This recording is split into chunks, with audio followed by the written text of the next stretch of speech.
I never thought I'd be standing in her kitchen, sleeves rolled up, hands trembling slightly as I tried to wash the dishes without spilling soap on the floor.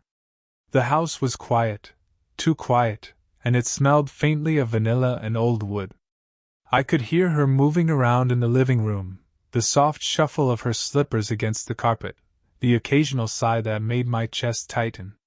She appeared then, leaning lightly against the doorway, arms crossed, one eyebrow lifted like she was measuring me.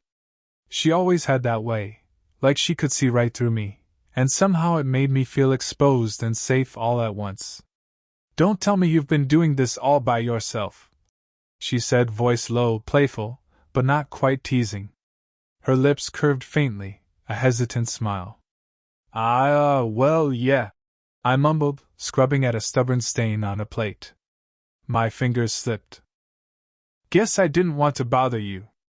She walked closer, slower than necessary, and for some reason, the warmth of her body near mine made my pulse spike. She didn't touch me, not yet, but just the presence of her scent, a mix of lavender and something uniquely hers, made the room feel smaller, more intimate, dangerous in a way I wasn't supposed to feel. "You don't have to do everything yourself," she murmured, finally picking up the plate I had been struggling with. Her hands brushed mine just slightly, not enough to notice unless you were paying attention, but I was. I was noticing. We stood there like that for a heartbeat, our eyes locking over the edge of the sink. There was something unspoken between us, something I didn't know how to name. She was supposed to be my stepmother, my father's ex-wife, technically, but in this moment, all the rules felt like they were dissolving, like they had never mattered. I tried to focus on the water, on the plate, on anything but the way her eyes lingered a fraction too long on mine. She tilted her head, biting her lower lip just slightly, a motion so small it almost seemed accidental, but I saw it, and my stomach nodded. "I couldn't do this without you," she said suddenly, her voice dropping a notch, almost a whisper. The words landed differently than I expected, heavier, warmer, charged. I swallowed hard. She glanced away, pretending to inspect a cupboard, but I caught her watching me out of the corner of her eye. There was an odd softness to her, a vulnerability she didn't usually let anyone see. And maybe that was the risk, the part that made this feel like stepping off a cliff without knowing if there was water below. I wanted to say something, anything, but my throat had turned to sand. I wanted to tell her she didn't have to hide, that I didn't care about the rules that I care. But the words stuck. Then, just as the silence between us grew unbearable, the sharp trill of the doorbell cut through the quiet like a knife. Her head snapped toward the sound, and for a moment, our eyes met again, brief, electric. The moment shattered, leaving a weight in my chest that I couldn't shake. She stepped back slightly, brushing her hands on her apron as if to compose herself. I stayed frozen, heart hammering, aware that whatever, or whoever, was at the door could change everything. And in that fleeting glance, I knew I was already caught, already falling, already powerless to stop it. The doorbell had stopped ringing, but the echo lingered in my chest. She didn't move immediately to answer it. Instead, she leaned back against the counter, arms crossed, eyes distant. I wanted to ask her what was wrong, but something held me back, like stepping too close to a flame. "I never thought it would be just us again," she said quietly, almost to herself. Her voice trembled just slightly, betraying the calm she tried to maintain. I knew what she meant. Her husband had left a few months ago, and the house still carried the weight of his absence, the empty closet, the quiet mornings, the laughter that didn't come anymore. Yeah," I said, trying to sound casual, though my fingers itched to reach for hers. "I guess we've both had to figure things out alone." She nodded, but her eyes softened in a way that made me catch my breath. There was something fragile there, something I wasn't supposed to see, but I did. She wasn't just a woman I knew from family gatherings or holidays. She was someone human, vulnerable, more alive than I'd ever noticed. "I wasn't ready for him to leave," she admitted, voice low. Not like this. I thought maybe I'd be angry or sad, but mostly lonely.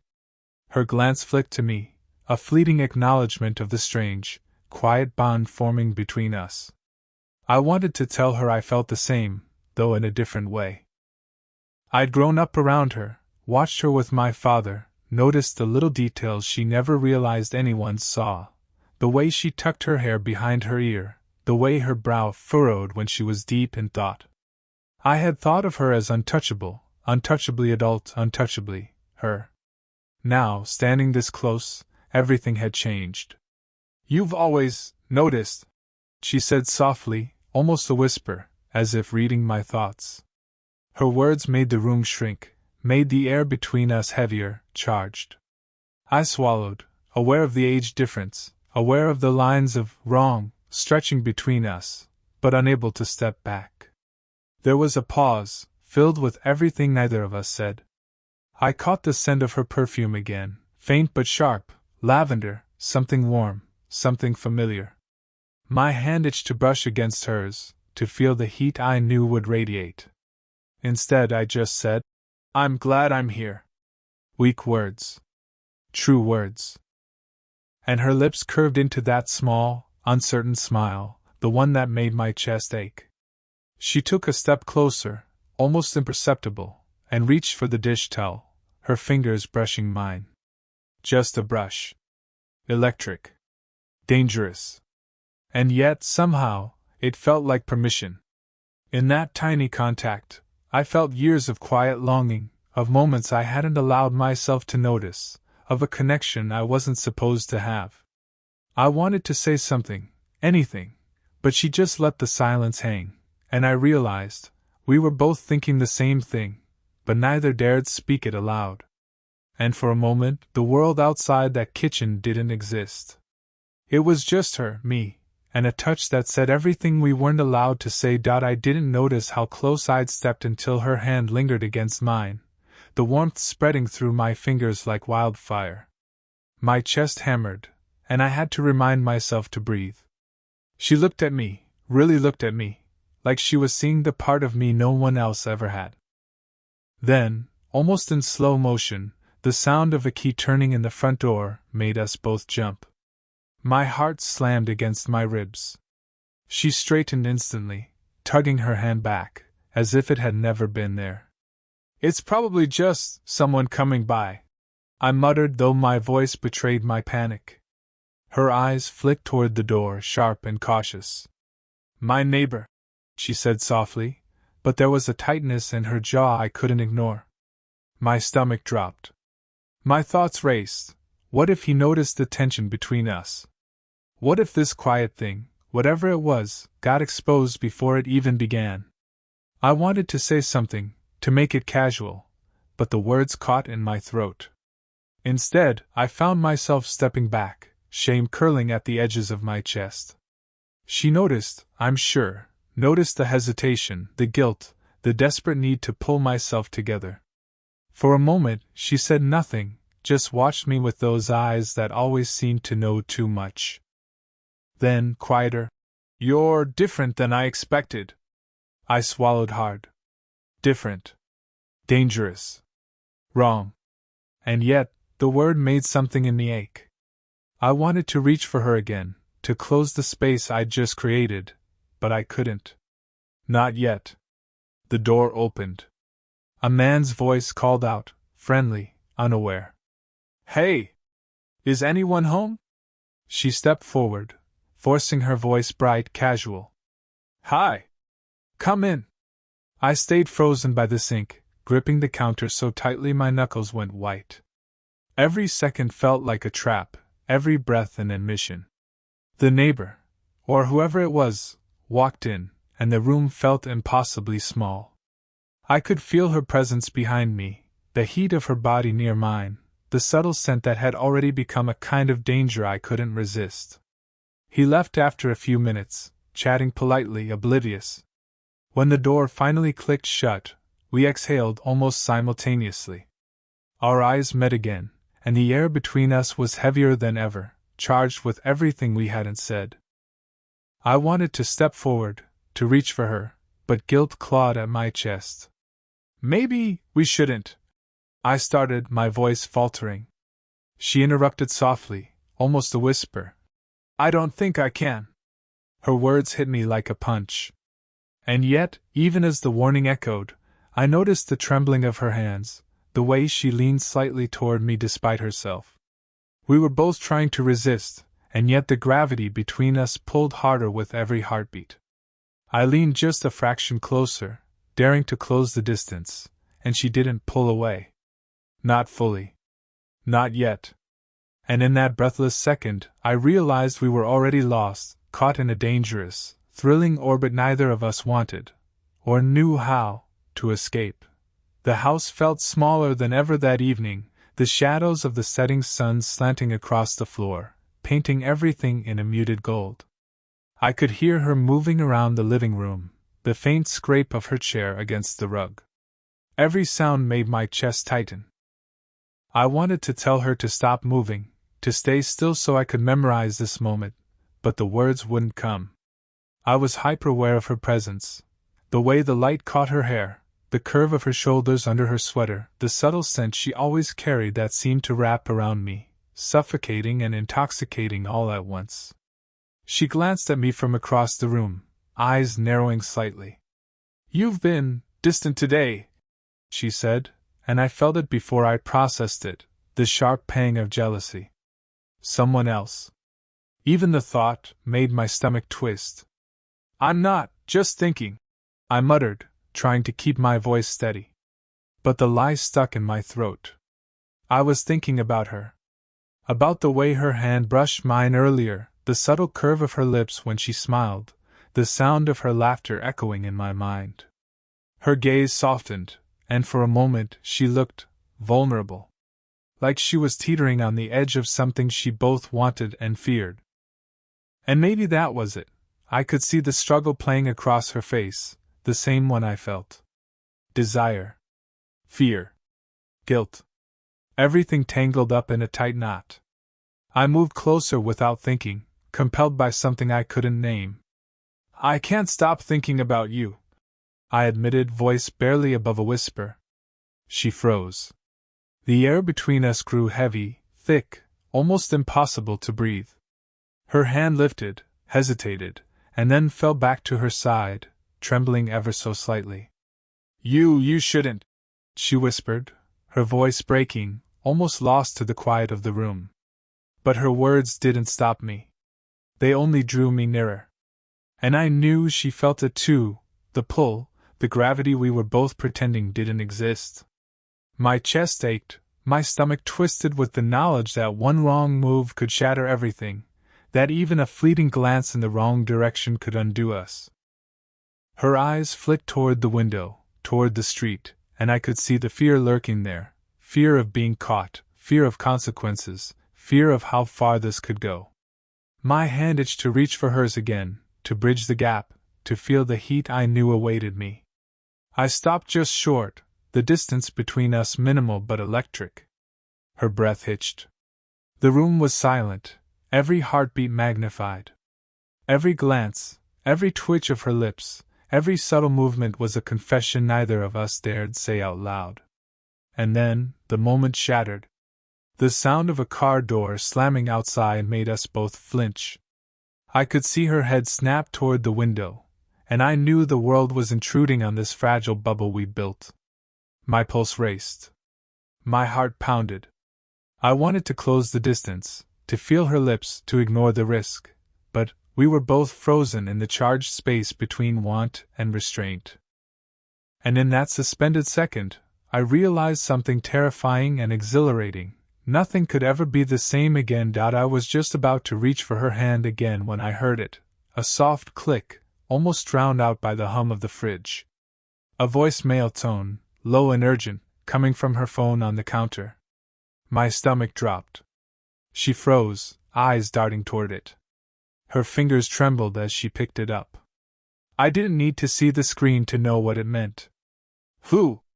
I started, voice tight, but she shook her head before answering. It's nothing, she murmured, her tone clipped, rehearsed. But I could see the panic flashing across her face, the subtle tremor in her jaw. Nothing, she said, but nothing had never sounded so heavy. Then, reluctantly, she played it.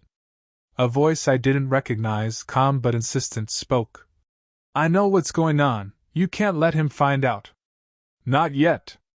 My heart froze. What? Who's that? I asked, but she didn't answer. She bit her lip, staring at the counter, then back at me, her eyes wide, unsettled. Something in the room shifted. The safe bubble we'd been floating in, our stolen touches, our whispered confessions, the thin line of desire, was gone. In its place was uncertainty, danger, the undeniable proof that someone knew. I wanted to reach out, to pull her close, to shield her from whatever storm was coming, but she held up her hand. I can't explain right now, she said. Not yet. But you have to trust me. Trust. The word felt fragile, almost meaningless in the face of this intrusion. And yet I wanted to. I wanted to trust her more than anything, even if it meant stepping off a cliff without knowing if there'd be ground to land on. Her hands shook as she set the phone down, and for the first time, I noticed the vulnerability etched into her posture. She wasn't just the confident, poised woman I'd admired from afar. She was scared. Human. And that scared part of her made my chest ache in ways I hadn't anticipated. I started, but she held up a finger, stopping me mid-sentence.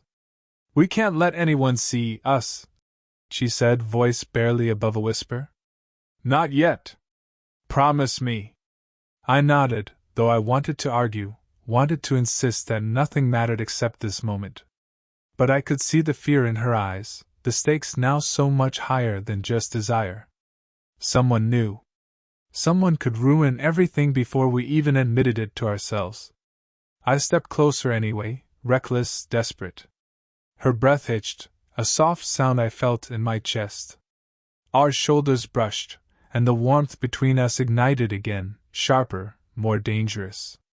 The risk was intoxicating, and I couldn't pull back, even though every rational thought screamed that we should. Just don't let go, she whispered, as if fearing that this fragile connection could slip through our fingers forever. And in that trembling, impossible moment, I realized we were already in too deep.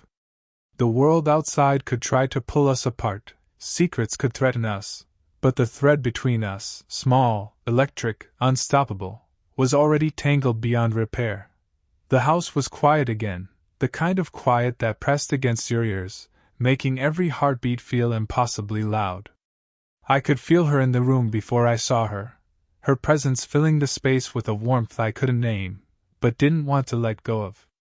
She was standing near the window, hands pressed to the glass, eyes distant.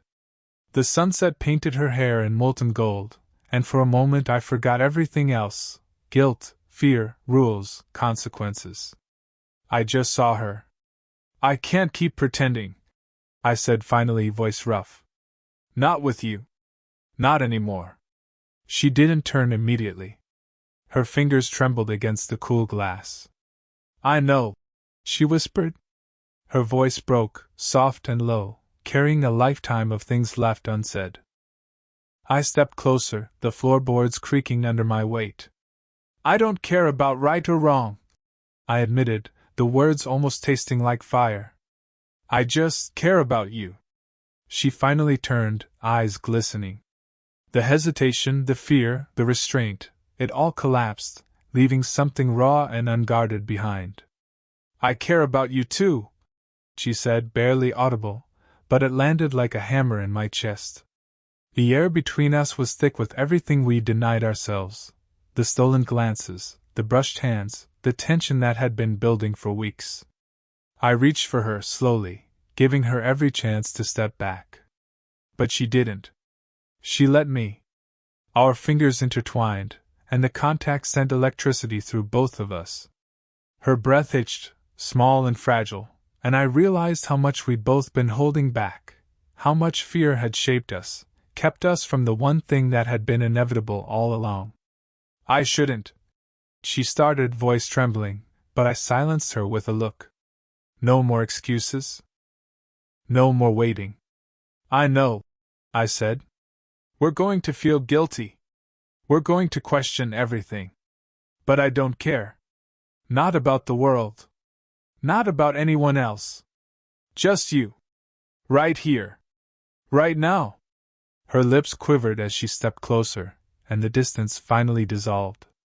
Not a kiss, yet, but close enough that I could feel her warmth, her heartbeat, the subtle rise and fall of her chest against mine. It was messy. It was human. It was everything. Then, abruptly, the moment shattered, not with a sound, but with a look we both knew would haunt us, the fear of being discovered, of consequences we couldn't control. And yet, even in that split second, there was understanding, connection, something unbreakable. We didn't need words. Our eyes said it all. Whatever happened, whatever the world threw at us, we saw each other. Fully. And though the night outside was still uncertain, though every choice we'd made carried risk, I knew one thing with absolute clarity. I couldn't walk away, not now, not ever. The morning light crept through the blinds, soft and forgiving, and for the first time in weeks, the house felt less like a cage and more like home. I was sitting at the kitchen table, coffee cooling in my hands, when she appeared in the doorway, her hair slightly tousled, eyes brighter than I'd seen them in months. "Morning," she said, voice low, gentle, but with that quiet confidence that had always drawn me in. She smiled, and it felt like sunlight spilling across the room. "Morning," I replied, trying not to stare too obviously, but failing miserably. She moved closer, setting her mug beside mine, and for a moment we just stood there, the silence comfortable this time, filled with understanding rather than tension. "I was thinking," she began, "about everything. About us. About the mess we've made of our hearts." Her lips curved, faint and uncertain. "And I realized I don't care about the mess. Not if it's with you." I felt my chest tighten, warmth spreading through me. "I feel the same," I said. "I've been afraid. But I don't want to be afraid anymore. Not of you. Not of us." She reached for my hand, and this time there was no hesitation. Our fingers intertwined easily, naturally, as if they had always belonged that way. The gravity between us, once dangerous and forbidden, now felt like a quiet certainty, still thrilling, still complicated, but ours. We moved together to the couch, settling side by side, the awkwardness and hesitation of weeks finally dissolving. She leaned against me, head resting lightly on my shoulder, and I felt the steady rhythm of her heartbeat against mine. "This," she whispered, "is what I wanted all along. Someone who sees me, really sees me. And I see you." I brushed a loose strand of hair from her face, tracing the line of her jaw with my thumb, memorizing the subtle shifts of emotion in her expression. "We'll figure it out," I said softly. "All of it. Together." She smiled against my chest, and I could feel it, hear it, taste it in the quiet between us. Everything else, the judgments, the fear, the secrets, suddenly seemed manageable because we were together. Fully. Whole. Flawed, messy, human. And in that stillness, I realized we had reached something rare, a beginning that felt like an ending too, a moment of clarity that made all the chaos worth it. There were no promises about tomorrow, no guarantees about the world outside these walls, but there was certainty here. Between us. I kissed her forehead gently, feeling the warmth of her skin, the soft exhale of her breath, and knew, without doubt, that this, whatever it was ours to hold. The sun climbed higher, casting light across the room, and for the first time in a long time, I wasn't afraid. We sat together like that, letting the silence speak, letting the connection breathe. And even though life would continue to challenge us, even though the world would intrude, it didn't matter. Because we had found each other, and sometimes that was enough. Did you enjoy the story? What kind of stories would you like to hear next?